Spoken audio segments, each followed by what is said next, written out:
Daily ডোজে আরও একটি নতুন এপিসোড শুরু করা যাক। প্রথম খবরটি আসছে মাদার ডেয়ারির তরফ থেকে। মাদার ডেয়ারি সোমবার ইনপুট খরচ বৃদ্ধির কারণে সমস্ত রকম দুধের দাম বাড়িয়েছে। সোমবার থেকে দিল্লি এনসিআর এবং অন্যান্য বাজারে দাম বৃদ্ধি কার্যকর হয়েছে। মাদার ডেয়ারি জানিয়েছে প্রতি লিটারে 2 টাকা দাম বৃদ্ধি সব দুধের ভেরিয়েন্টের জন্য প্রযোজ্য। টোকেন দুধের দাম প্রতি লিটার 52 থেকে বেড়ে 54, টোন দুধের দাম 54 থেকে বেড়ে 56, গরুর দুধের দাম 56 থেকে বেড়ে 58, মহিষের দুধের দাম 70 থেকে 72, ডবল টোন দুধের দাম প্রতি লিটার 48 থেকে 50 করা হয়েছে। কোম্পানিটি আরও জানায় গত কয়েক মাসে দুধ সংগ্রহে উচ্চ মূল্য থাকা সত্ত্বেও গ্রাহকদের জন্য দাম স্থিতিশীল রাখা হয়েছে। তাপমাত্রার প্রভাবও দুধের উৎপাদনে পড়েছে। এমন অবস্থায় দুধ উৎপাদনকারী এবং গ্রাহকদের স্বার্থকে প্রাধান্য দিয়ে দাম 3 থেকে 4% বাড়ানোর সিদ্ধান্ত নিয়েছে কোম্পানি। এর আগে আমুল দুধের দাম লিটার প্রতি 2 টাকা বাড়িয়েছিল। পরবর্তী খবরটি আসছে এনএচএআই এর তরফ থেকে। National highway authority of India প্রকল্পের খরচ কমাতে এবং রাস্তার ব্যবহারকারীদের ওপর চাপানো আর্থিক বোঝা প্রশমিত করার জন্য তার পরিকল্পনা পরিবর্তন করার কথা বিবেচনা করেছে।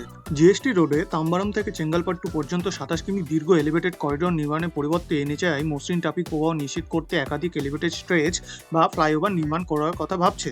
প্রাথমিকভাবে এলিভেটেড করিডোর প্রকল্প 35.23 বিলিয়ন রুপি আনুমানিক খরচে পেরুগালাথুরে শুরু হওয়ার কথা ছিল এবং জিএসটি রোডে 15টি বড় এবং ছোট মোড় অতিক্রম করে পারানুর টোল প্লাজা ছাড়িয়ে শেষ হওয়ার কথা ছিল, যেমনটি খসড়া ডিপিআরে বর্ণিত হয়েছে।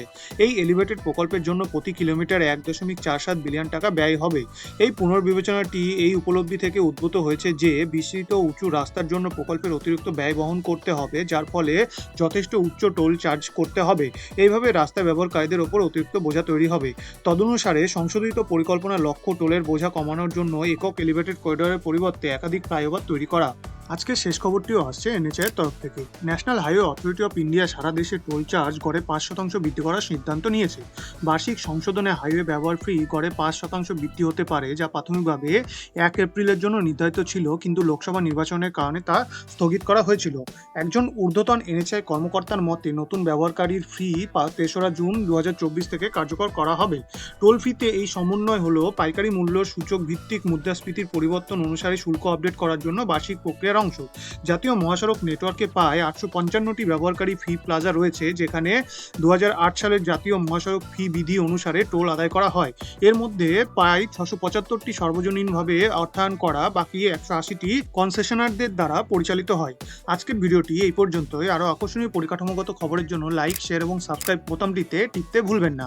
শুভমস্তু।